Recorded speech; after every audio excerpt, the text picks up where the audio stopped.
અનંત પ્રકારની વિચિત્રતાથી પ્રવર્તે છે અને તેથી दोषना प्रकार પણ અનંત રાશિ છે।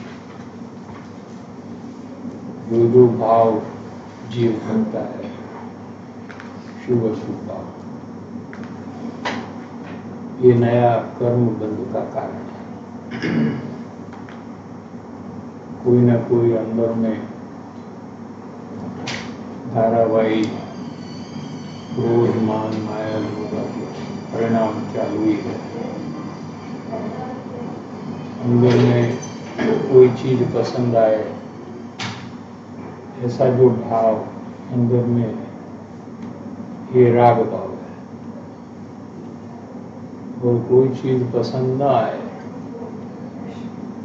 तो ये द्वेष भाव है। ऐसे राग द्वेष का परिणाम सतत चालू है। इसके असंख्य प्रकार हैं। राग में भी असंख्य प्रकार है। एक ही प्रकार का राग तो किसी को आता नहीं। अनेक प्रकार का राग द्वेष का जो परिणाम है, इसके असंख्य प्रकार है। असंख्य माने संख्या गिनती नहीं हो सकती। संख्यात माने गिनती हो सकती है। असंख्यात माने जिसकी गिनती नहीं हो सकती। कितने प्रकार के भाव जीव के होते हैं। तो कर्म भी अनंत प्रकार का है। एक एक भाव का एक एक कर्म बंधन, दूसरे भाव का दूसरा कर्म बंधन, ऐसा धारावाही कर्म बंधन 24 घंटे चालू है। और ये विचित्र प्रकार है। विचित्र प्रकार है कि खुद को कैसा भाव कब हो जाए, कभी कभी खुद को ही भी आश्चर्य होता है कि क्या ऐसा भाव मेरे को हो रहा है।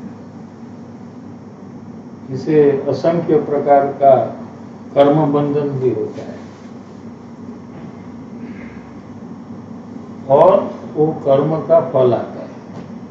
क्या होता है? जो तीव्रता से बंधन हुआ है, उसका अनंत परमाणु का जत्था आत्मा में बंधन रूप हो जाता है। तो लंबा समय तक उसका फल कर्म का उदय आता है। और उसके फलस्वरूप कर्म तो किसको दिखता नहीं। अभी कर्म जो उदयमान है, फल दे रहा है, ये कर्म तो सूक्ष्म है, अपना ज्ञान में पकड़ने नहीं आता है। लेकिन उसका जो फल है, जिस कारण से बाद में प्रवृत्ति प्रसंग आदि में परिवर्तन जो आता है, ये ख्याल में आ जाते हैं हम लोग को। जो बदलती रहती है, बाद में प्रसंग सब बदलते रहता है।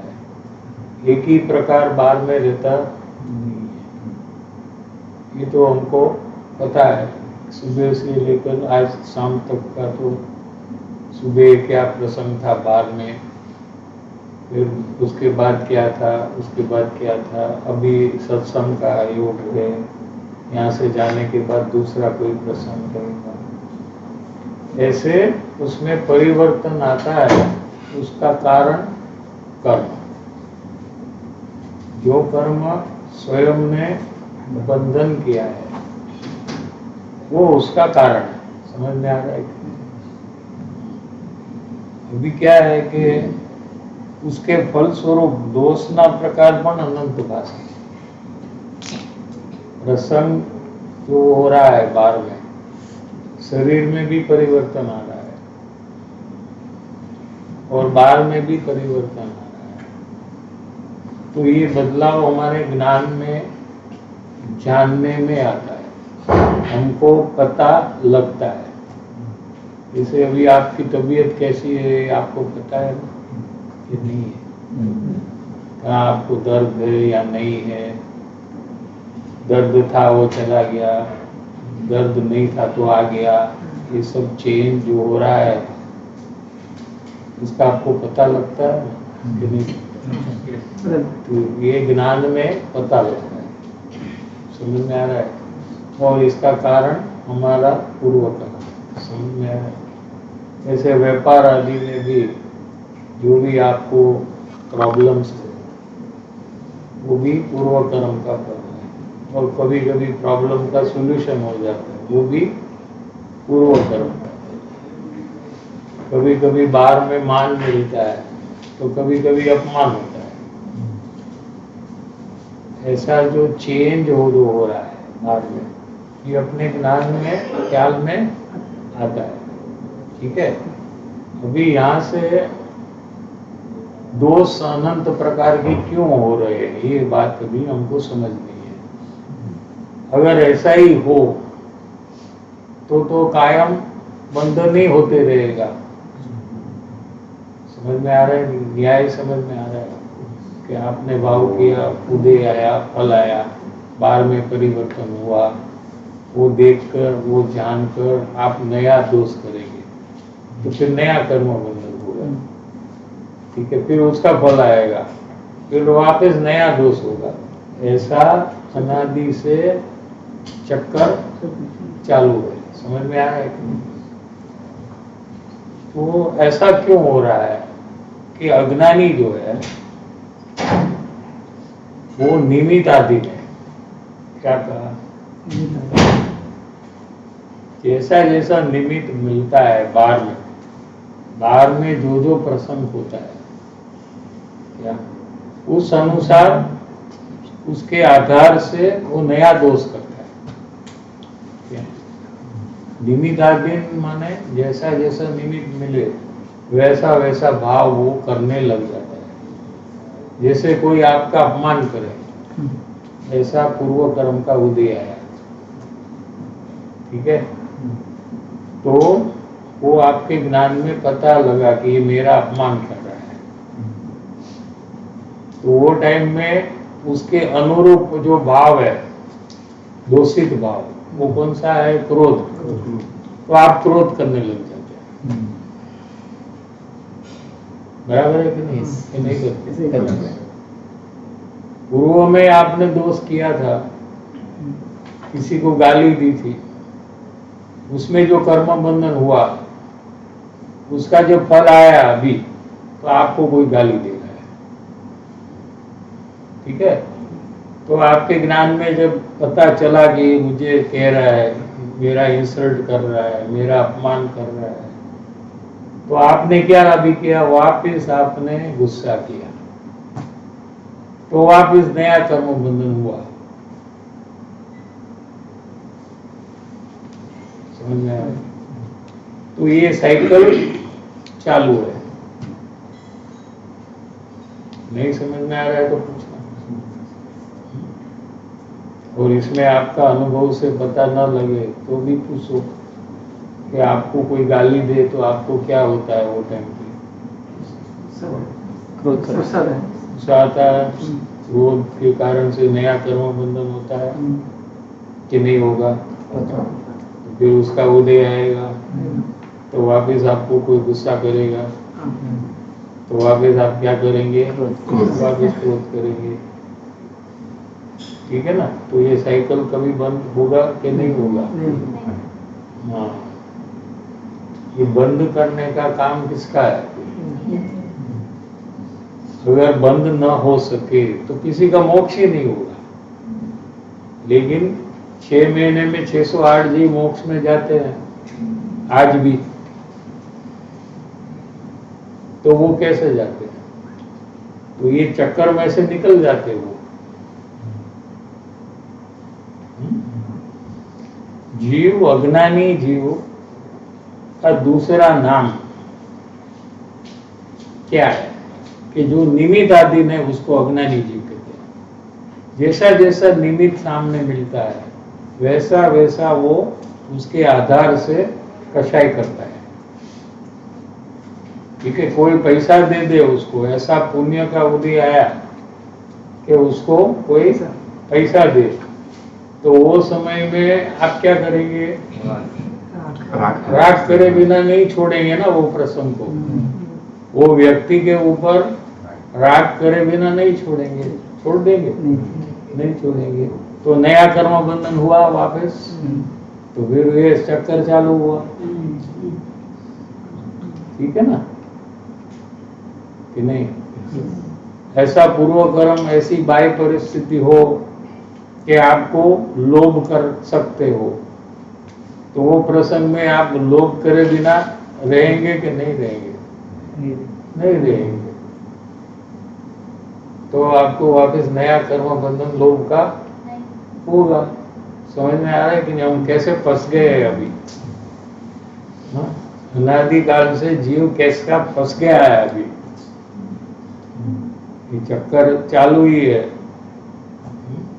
कोई बाह्य प्रसंग ऐसा हो कि आपको झूठ बोल सकते हो और आपको कोई पकड़ ना सके, ऐसा प्रसंग होता है ना कि ये झूठ तो कोई पकड़ ही नहीं सकता, मैं बोलूंगा तो किसी को पता होगा ही नहीं। ऐसा पूर्व कर्म का उदय है। तो आप झूठ बोले बिना रहेंगे कि नहीं? नहीं। क्या करेंगे?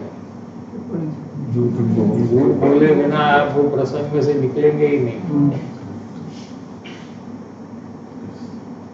तो नया कर्म बंधन वापस हो गया।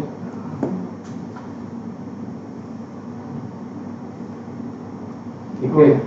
तो दोष अनंत प्रकार के हो रहे हैं और अनंत प्रकार के कर्म बंधन हो रहा है, और कर्म बंधन का फल जब आता है तो वापस नया अनंत प्रकार का दोष होता है। ये परिस्थिति अज्ञानी जीव की है।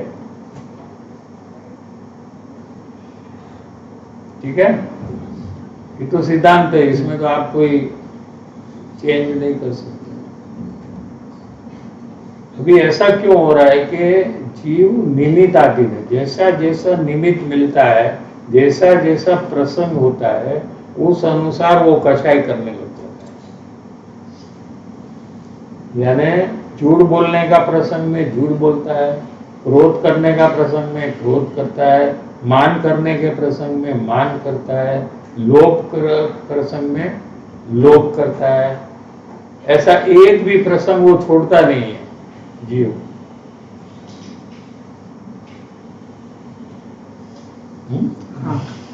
आप छोड़ते हो? नहीं। इसका क्या कारण है कि निमित्ताधीन हुआ। निमित्त माने पर वस्तु, उपादान माने अपना आत्मा, दो है, उपादान और निमित्त। निमित्त आधीन, जैसा जैसा निमित्त मिले वैसा वैसा आप बन जा रहे हो, ऐसा वैसा आप भाव करने लगे हो। तो आप निमित्ताधीन बना अगर छोड़ेंगे, छोड़ने का प्रयास करेंगे, तो आप ये चक्कर में से निकल सकते हैं।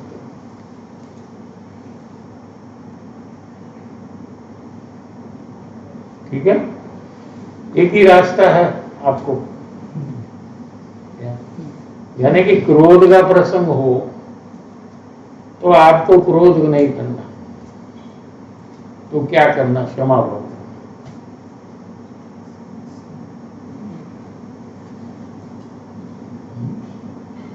लोभ का प्रसंग हो तो लोभ नहीं करना, बल्कि उदारता रखना। तोड़ना है ना ये साइकिल को आपको। अगर आपको ये साइकिल को तोड़ना है तो आपको ये सब चेंज करना पड़ेगा। क्या? मान का प्रसंग हो तो आपको निर्माणता अंदर में रखने का प्रयास करना चाहिए। ठीक है?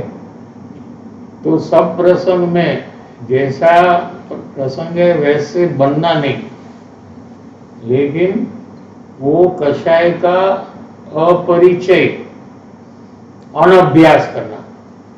ये अपने को कहाँ आया मालूम है? 493 पत्र, 6 पद का पत्र जो है ना, अपना पर्यूषण में तो हम लेते हैं 56 पाठ, इसमें पॉइंट नंबर 5 में ये बात कृपाणु देव ने ली, एनो अनभ्यास जो कर्म बंधन मात्र थया ज करे, ऐसा ले ना पैराग्राफ मेरे पास नहीं है, तो आप पढ़ लेना।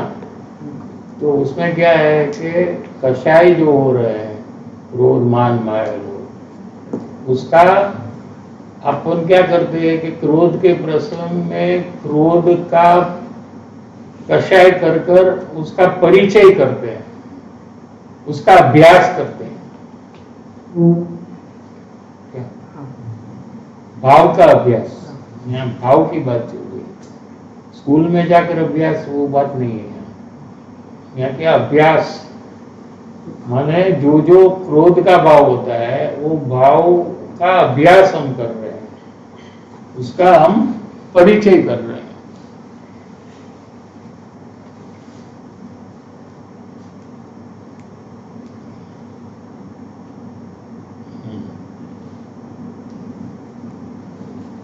मोक्ष पद है, 5मुं पद છે જે मोक्ष पद છે।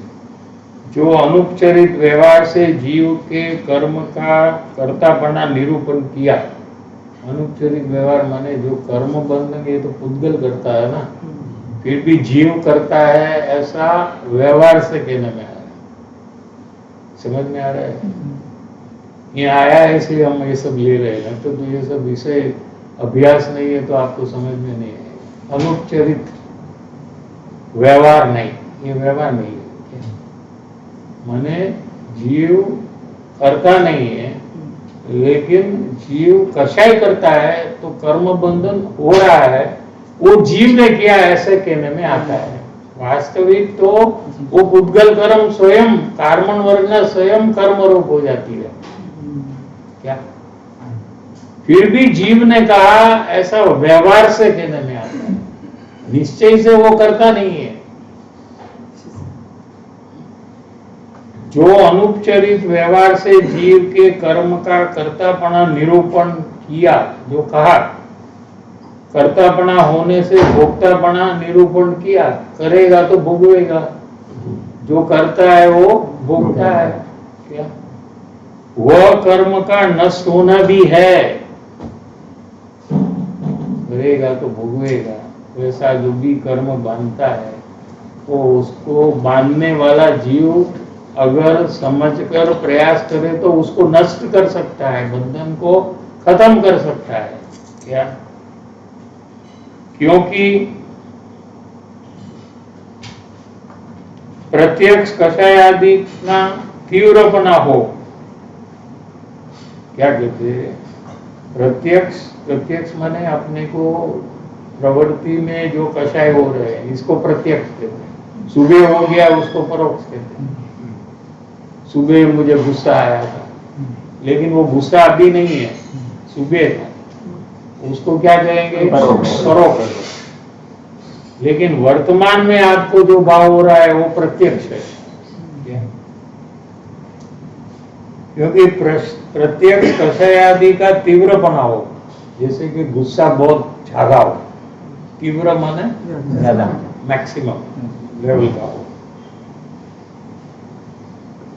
लेकिन उनके अनभ्यास से, उनके अपरिचय से, उनको उपशम करने से उनका मंदपना दिखाई देता है। क्या देखा? देखो क्या कहना चाहते हैं, न्याय क्या दिया कि कोई जीव है वो कषाय क्रोध बहुत करता है, ऐसा जीव सत्संग में जब प्रवेश करता है तो उसको पता लगता है कि ये कषाय करने से सामने में कुछ काम होने वाला नहीं, ये तो वेस्ट ऑफ एनर्जी है, और मैं तो दुखी हो रहा हूँ, सामने वाले को कोई असर ही नहीं होती है। मैं गुस्सा होता हूँ तो उसको कहाँ असर होती है, उसको तो जो करना है वो करता है। वो समझ में आया? और तकलीफ तो मुझे हो रही है। ये सब सत्संग के आधार से उसको धीरे धीरे समझ में आता है, और कर्म बंधन तो हो ही रहा है मेरे को। क्या तो चिनागम में क्या इसका रास्ता निकाला कि भाई तुम क्षमा भाव रखो। ऐसा उसने सत्संग में सुना, समझा और प्रयास चालू किया कि वो प्रसंग में वो क्षमा भाव रखता है। ठीक है, चलो परवाह नहीं, वो गुस्से में है, वो तो दुखी है, गुस्से में जो है वो तो सबसे बड़ा दुखी है, उसके ऊपर क्यों अपन को गुस्सा करना। ये सज्जनता कहाँ की है? ये एक आदमी दुखी है तो उसको ज्यादा दुखी क्यों करे हम? वो भान नहीं है उसको क्या बोल रहा है, क्या उसको पता ही नहीं है वो क्या कर रहा है, और एकदम तकलीफ में है वो टाइम पे, क्रोध के काल में वो तकलीफ में रहता है कि खुश रहता है? वो तो दिखता है ना आपको। तो क्षमा भाव, शांत भाव रखने का जब जीव प्रयास करता है, क्या यानी क्रोध का प्रसंग में क्रोध नहीं करने का, उसका परिचय नहीं करना, क्या उसका अनभ्यास करना। अभ्यास, क्रोध के काल में क्रोध करना ये अभ्यास है, क्रोध के काल में क्रोध नहीं करना, क्षमा भाव करने का प्रयास करना ये उसका अनभ्यास है। देखो 6 पद नो पाठ केवो छे जो, इसलिए तो अपना परिशन में इसको डाला है ना, सुखदेव का पूरा पत्र। कैसी बात ली है? लोभ के प्रसंग में उदारता करना, क्या समझ में आ रहा है? ऐसे कषाय के अधीन नहीं होना, उसका अभ्यास छोड़ना, जो आज तक हमने किया नहीं है। अनादिकाल से आज तक हर एक प्रसंग में, क्रोध के प्रसंग में क्रोध ही किया है, उसका अभ्यास किया है। समझ में आ रहा है? लोभ के प्रसंग में लोभ किया है, मान के प्रसंग में मान किया है। जब हम पहली बार चालू करते हैं उसका अनभ्यास, तो शुरुआत में थोड़ी तकलीफ होगी, लेकिन ये कार्य होगा, नहीं होगा ऐसा नहीं है। तो यहां से जीव अज्ञानी में से मुमुक्षु बन जाता है। ये पॉइंट पे जब वो ऐसा कर सकता है तभी वो मुमुक्षु बनता है। क्रोध के प्रसंग में क्रोध करे, वो दुनिया के अज्ञानी सब यही करते हैं। दुनिया में जितने लोग, अमेरिका में जाकर आप किसी को गाली दो तो वो गुस्सा करेगा कि नहीं करेगा? वो अमेरिकन है तो शायद नहीं करेगा ना। चाइना में जाकर कहो तो माने वो सामान्य सब अज्ञानी है। अभी जो मुमुक्षु है वो यहाँ से चेंज होता है, वो प्रैक्टिस चालू करता है कि क्रोध के प्रसंग में हमको क्षमा भाव रखना। तो शुरुआत में फेल भी होता है, लेकिन धीरे धीरे धीरे उसको सक्सेस मिलना चालू होता है। यहां से मोक्ष मार्ग की एंट्री मुमुक्षु के लिए चालू होती है। लो, ये पहला डोर है जहां से एंटर करता है जीव।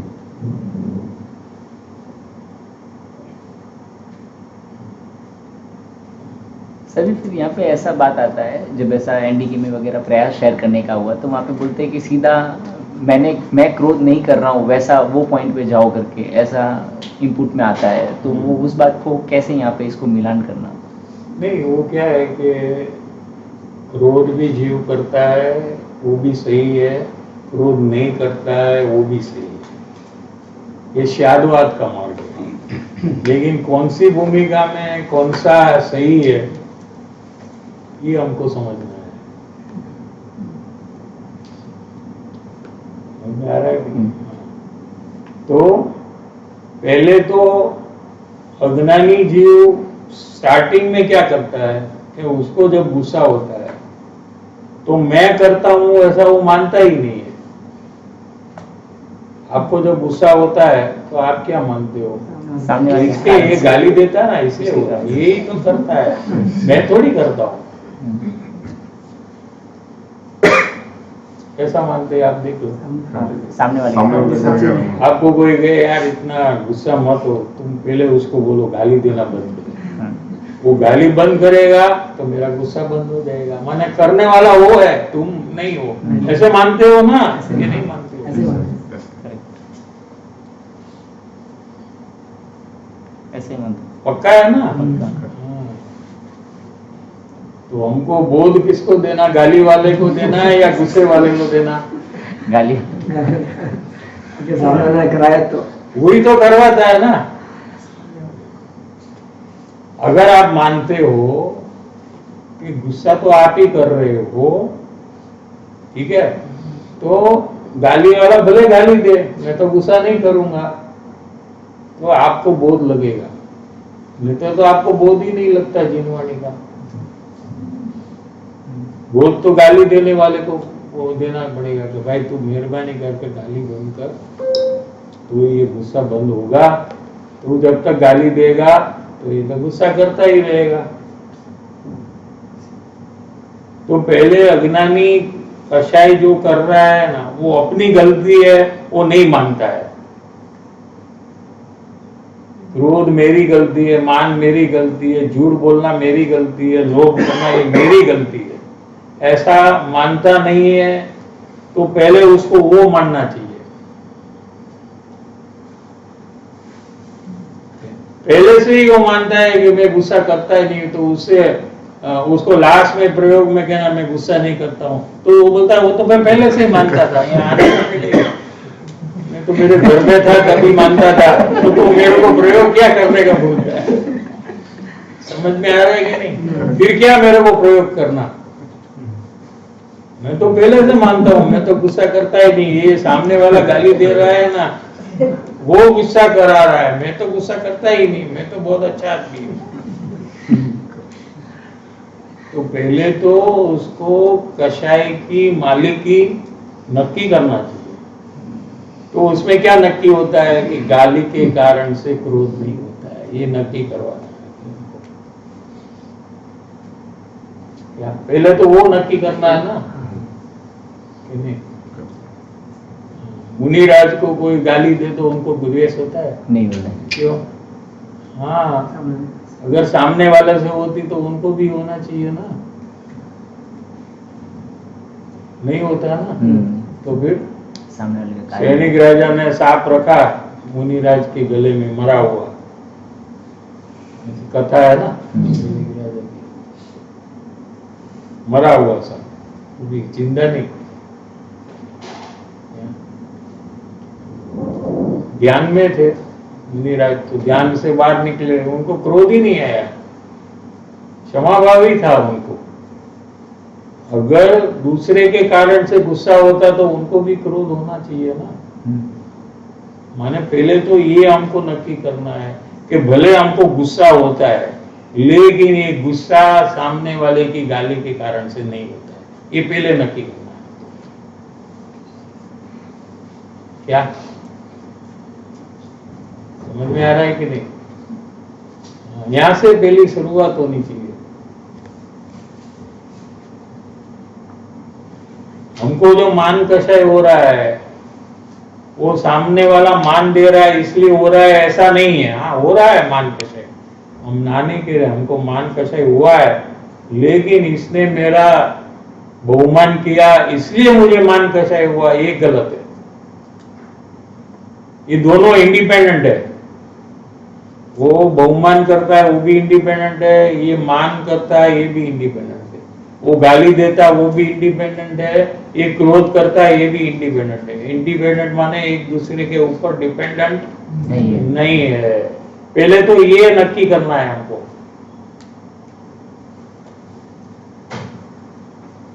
ये नक्की होने के बाद, पूरा पक्का होने के बाद, और पक्का माने कभी आप भूल ना जाओ, ऐसा पक्का होने के बाद फिर अपना ज्ञानी कहते हैं कि तू क्रोध ही नहीं करता है, तू तो ज्ञान करता है।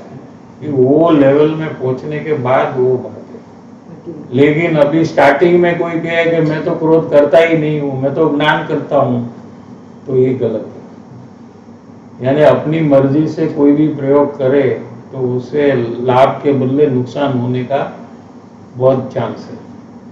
वो भी जिनवाणी का आधार देकर वो करेगा।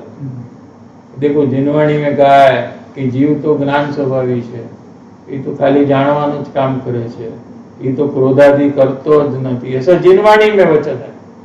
लेकिन उसके लिए नहीं है वो, इसलिए स्वयं को शास्त्र अभ्यास नहीं करना चाहिए। ऐसे ही शास्त्र खोलकर पढ़ने लग जाते सब लोग, ये गलत है। कभी जिनागम में ऐसा आएगा कि जीव राग द्वेष करता है, कभी ऐसा आएगा कि पुद्गल राग द्वेष करता है, जीव नहीं करता है। लेकिन वो अलग अलग भूमिका की बात है। लेकिन कोई एक बात पकड़ ले तो उसको बहुत नुकसान हो जाता है। साहब जी एक क्वेश्चन, तो अभी जो भी प्रसंग आता है, तो अभी मान का हो या क्रोध का हो, तो वही समय में मान भी होता है, क्रोध भी होता है, तो कैसा कोइंसिडेंस जैसा कैसे लिंक करूं मैं इसको, समझ में नहीं आ रहा। नहीं, उससे नहीं हो रहा है। लेकिन आप अपना कर्म बंधन का कंट्रोल सामने वाले को देने के लिए तैयार हो। तो आपको क्रोध से कर्म बंधन होता है ना, हाँ, तो आपको कर्म बंधन से छूटना है, तो वो कर्म बंधन से छूटना मेरे हाथ में है, आपके हाथ में है। आपको कर्म बंधन से छूटना है, वो मेरे हाथ में है कि आपके हाथ में? तो मैं तो आपको गाली देते ही रहूंगा, तो आप गुस्सा करते ही रहेंगे, तो आप कैसे छूटेंगे? बोलो, आप बोलो, मेरे को रास्ता बताओ। हाँ, मेरे हाथ में है। आपके हाथ में नहीं है ना। आप बोला ना सामने वाला करता है तो मैं कैसे, आपका प्रश्न क्या था? वही अभी सामने वाला जो गाली देता है, तो मुझे वही समय में क्रोध भी गुस्सा आ जाता है। ठीक है, अगर सामने वाले के कारण से आपको गुस्सा आता है तो आप बंधन से कभी छूट नहीं सकते, क्योंकि सामने वाला तो गाली देते ही रहेगा।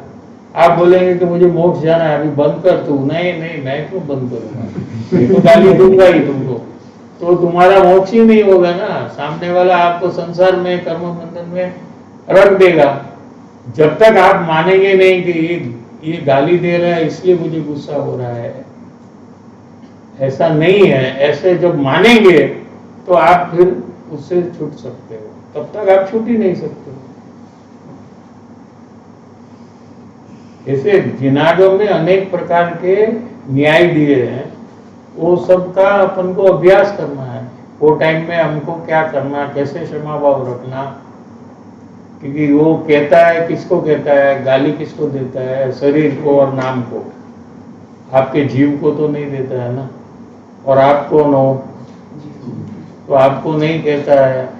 ऐसे भी आप तत्व विचार कर सकते हो।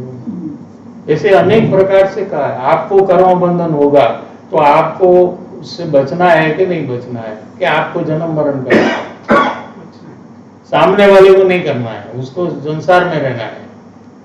और आपको क्या करना है? बचना है, तो आपको चेंज होना पड़ेगा ना। सामने वाले को तो संसार में रहना है, वो क्यों चेंज हो? वो तो गाली देने का चालू ही रखेगा। लेकिन अभी आपने नक्की किया है कि मुझे इससे छूट जाना है, तो आपको चेंज करना पड़ेगा, क्षमा भाव आपको रखना पड़ेगा। क्या? तो आप पहले नक्की करो कि मुझे ऐसा करना है, तो फिर आपको जागृति आएगी। धीरे धीरे आप करने का प्रयास करेंगे तो धीरे धीरे आप उसमें प्रोग्रेस करेंगे। एक ही दिन में तो कुछ होने वाला नहीं है। जो अनादिकाल से आपने भूल किया है वो कोई एक दिन में तो ठीक होगा नहीं, लेकिन होगा ही नहीं ऐसा भी नहीं है। जितना आपका प्रयास है उतना जल्दी होगा। आपका प्रयास के ऊपर है आपका। क्या कहते हैं देखो, लेकिन कषाय के अनभ्यास से,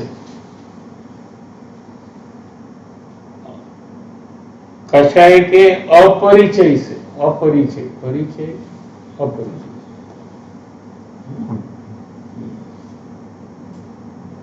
उसका परिचय छोड़ देना, उसका अभ्यास छोड़ देना। तो कहते हैं ना कि तेरा दोस्त है वो बहुत नेचर उसका खराब है, वो बहुत गलत काम कर रहा है, तू दोस्ती छोड़ दे उसका। ये तो मैं, लेकिन मेरी इतने साल की दोस्ती है, वो कैसे जल्दी छोड़ूंगा, थोड़ा टाइम लगेगा। हाँ? बचपन से दोस्ती हो तो क्या करेगा, जब पता लगा कि ये गलत है तो 1 सेकंड में छोड़ देता है। उससे कांटेक्ट नहीं रखना, उसका मोबाइल में फोन नंबर डिलीट कर देना। सब करते हैं ना, ये अपरिचय, इसको कहते हैं अपरिचय। हाँ? ऐसे कषाय से करना।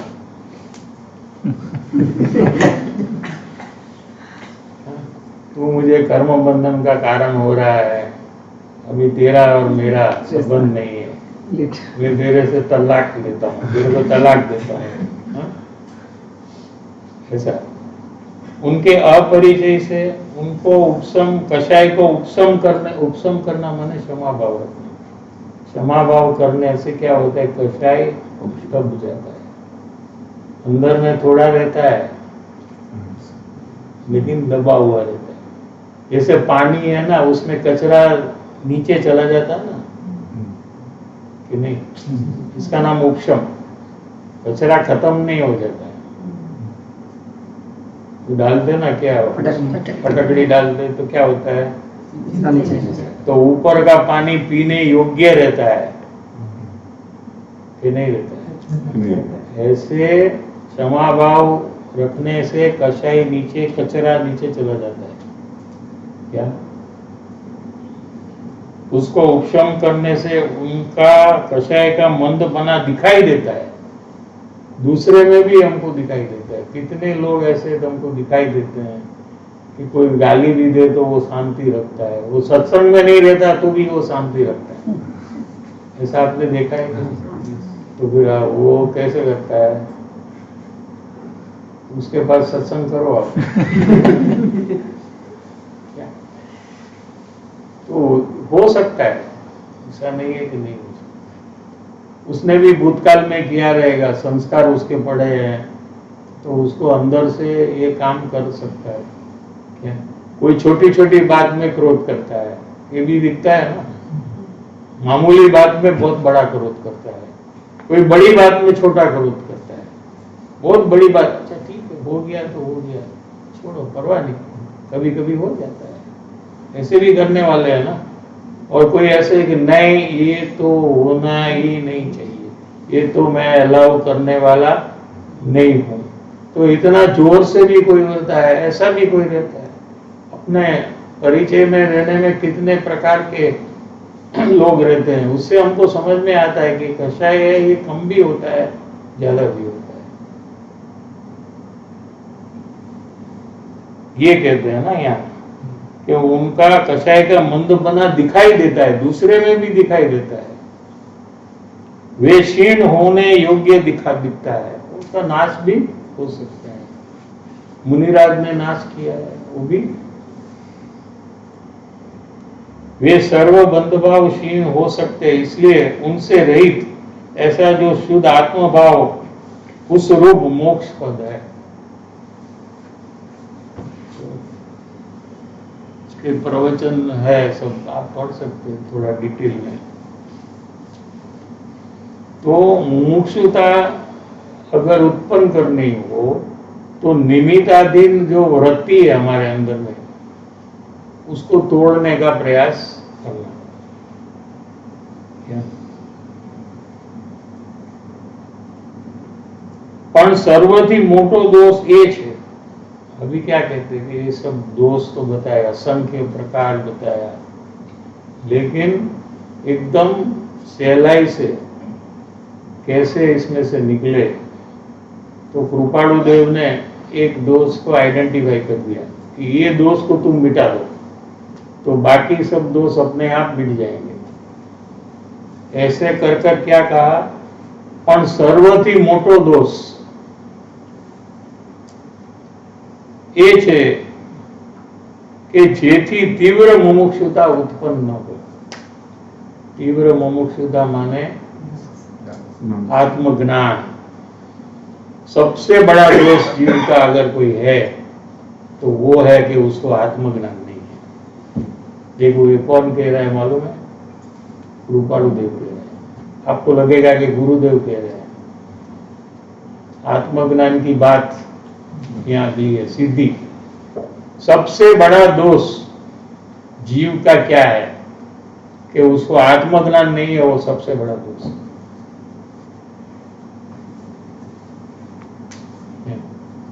कि आत्मज्ञान तुम प्राप्त कर लो तो बाकी जब कषाय जो है क्रोध मान माया लोभ आदि वो सब अपने आप नष्ट हो जाएंगे.